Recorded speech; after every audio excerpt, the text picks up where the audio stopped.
I'm Dave Spano, President and CEO of Annex Wealth Management, joined by Derek Felske. Derek is our Chief Investment Officer at Annex. Hello, pal. Hi, Dave. So we have a lot going on. There's no question we have to start with the week in review. And, of course, on Friday afternoon, a lot of red. And it's the first time we've seen red for the week in several weeks. Right. This is the first down week in the last five. The market's obviously had a huge rebound with the NASDAQ recovering over 20% from its lows and the S&P roughly 19%. And essentially, a lot of the things that I think triggered that rally started to reverse this week. We saw gasoline prices start to move back up a little bit, oil prices as well.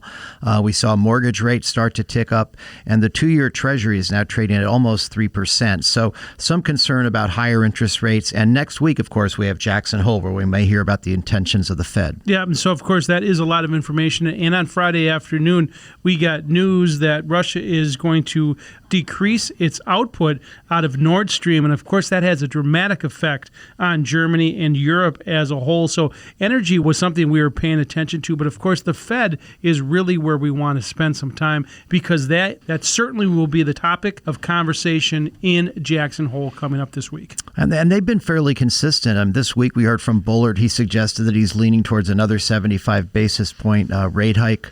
Neil Kashkari, who actually was a dove, is now seemingly a hawk. So the Fed continues to jawbone interest rates higher, talking about the challenges of just destroying enough demand to curb inflation. Yeah, and of course that is the center of the conversation, inflation. And of course we saw the Inflation Reduction Act. And folks, I'm using air quotes here now because we're on radio.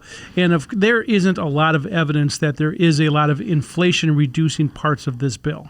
Right, and there's also spending accompanied as well as tax increases. So, I view it kind of as a wash in terms of its market impact. But some people took that to believe that, the fiscal spending will continue, even though the Fed is trying to reduce liquidity and cause interest rates to go up to the point where inflation and just liquidity stimulus in general is lessened. Yeah, that's right. And so, of course, the Fed is trying to continue to raise interest rates to slow down the economy, and that has a lagged effect. And so there's a term that we've been using lately that has not been around for 30 or 40 years, and that is a stagnant economy and inflation at the same time, stagflation. And we've seen that term pop up a lot this last week. Right. It's slowing growth with inflationary pressures. Thus far, inflation has actually goosed corporate sales, which has helped earnings. But, if inflation gets too high, that's a period when you typically see lower PE multiples, which, even though earnings have remained basically flat, has contributed to the majority of the decline in stocks we've seen this year. And we've had this debate, of course, of, this terminology that's been out there. Were we in a recession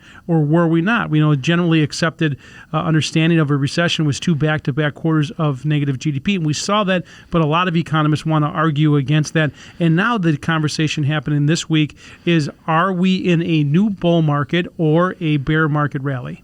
Right. And you can make a case either way. One of the things we talk about every week, Dave, as you know, on the investment committee, is what we want our allocation to equities be relative to what we consider to be an appropriate target to generate good risk-adjusted returns. And we're basically relatively neutral. We have an eye to increase our allocation, but we like to do that, on weakness, not on strength, because we believe a lot of the clouds that have caused the market to decline this year are still present. And that's right. And that's the reason why, folks, you have to know what is in your portfolio.